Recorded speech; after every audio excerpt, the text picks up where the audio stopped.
Hello बच्चों, let's read this question. The question says eye defect due to ageing is called. Option first myopia, option second hypermetropia, option third presbyopia and option fourth astigmatism. तो इस question के अंदर हमसे क्या बोल रहा है कि एजिंग से रिलेटेड आई डिफेक्ट कौन सा है. तो बात करते हैं हम लोग की कंसेप्ट की यदि बात की जाए इस क्वेश्चन के लिए की कंसेप्ट, तो की कंसेप्ट हमारे पास क्या होगा. सबसे पहले हम यहाँ पे बात करते हैं मायोपिया के बारे में.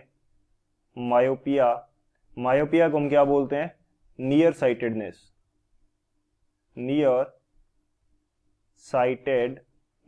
मायोपिया को हम नियर साइटेडनेस भी बोलते हैं.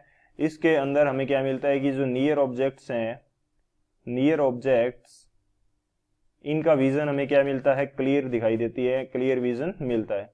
और जो फार ऑब्जेक्ट्स हैं, फार ऑब्जेक्ट्स, ये हमें कैसी दिखाई देती है? ब्लर दिखाई देती है. अब मायोपिया की कंडीशन हमारे पास ये हो गई. सेकंड हमारे पास क्या हो गया? हाइपरमेट्रोपिया. हाइपरमेट्रोपिया के अंदर क्या कंडीशन रहती है? इसको बोलते हैं फार साइटेडनेस. इसको क्या बोलते हैं? फार साइटेडनेस. फार साइटेडनेस के अंदर क्या होता है कि जो फार की ऑब्जेक्ट्स हैं या दूर की जो ऑब्जेक्ट्स हैं वो हमें कैसे दिखाई देती हैं? फार ऑब्जेक्ट्स हमें दिखाई देती हैं क्लियर. और जो नियर की जो ऑब्जेक्ट्स हैं, नियर ऑब्जेक्ट्स, ये हमें कैसी दिखाई देती हैं? ब्लर दिखाई देती हैं. ये हो गया हाइपरमेट्रोपिया.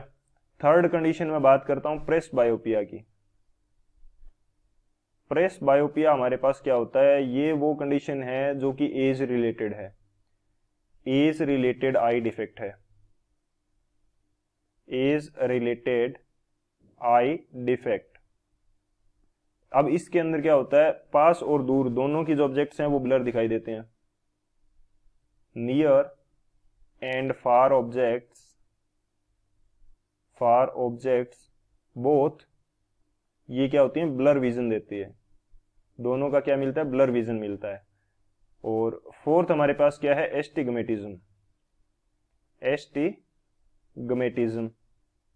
एस्टिग्मेटिज्म क्या होता है? इसके अंदर हमारे पास जो हॉरिजॉन्टल एंड वर्टिकल लाइंस होती हैं वो क्लियर दिखाई नहीं देती.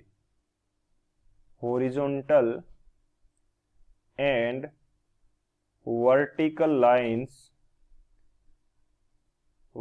लाइंस ये हमें क्या दिखाई देती हैं?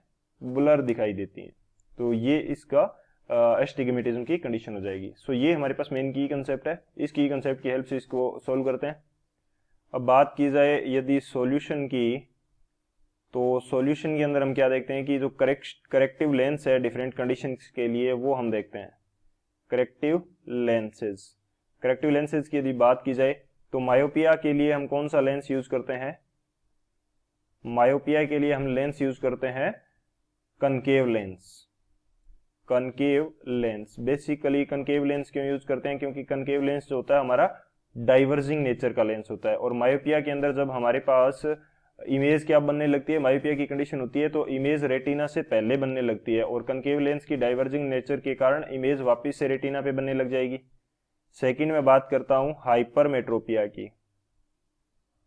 हाइपरमेट्रोपिया के लिए हम क्या यूज करते हैं? कन्वेक्स लेंस की नेचर कैसी होती है? कन्वेक्स लेंस की नेचर होती है कन्वर्जिंग नेचर. यानी कि जो हमारे पास हाइपरमेट्रोपिया के कारण इमेज रेटिना के बाद में बन रही थी, कन्वेक्स लेंस के कारण वो वापस रेटिना पे बनने लग जाएगी. थर्ड में बात करता हूं प्रेस बायोपिया की. प्रेस बायोपिया के अंदर क्या है कि हमारे पास एज रिलेटेड इश्यू है और इसमें पास और दूर दोनों की ऑब्जेक्ट क्लियर दिखाई नहीं देती. तो इसके लिए हम बाईफोकल लेंस यूज करते हैं. फोर्थ हमारे पास क्या है? फोर्थ है हमारे पास एस्टिग्मेटिज्म. फोर्थ हमारे पास क्या है? एस्टिग्मेटिज्म. ये हमारे पास क्या है? एस्टिग्मेटिज्म हमारे पास रहता है, करेक्ट किससे किया जाता है? ये हमारे पास सिलेंड्रिकल लेंस के यूज से इसको हम करेक्ट करते हैं. तो अब हमारे पास जो करेक्ट ऑप्शन है वो कौन सा हो जाएगा? एजिंग से रिलेटेड कौन सा इश्यू है वो हमारे पास है press बायोपिया. So option C is the final answer. I hope you understood it well. Best of luck. Thank you.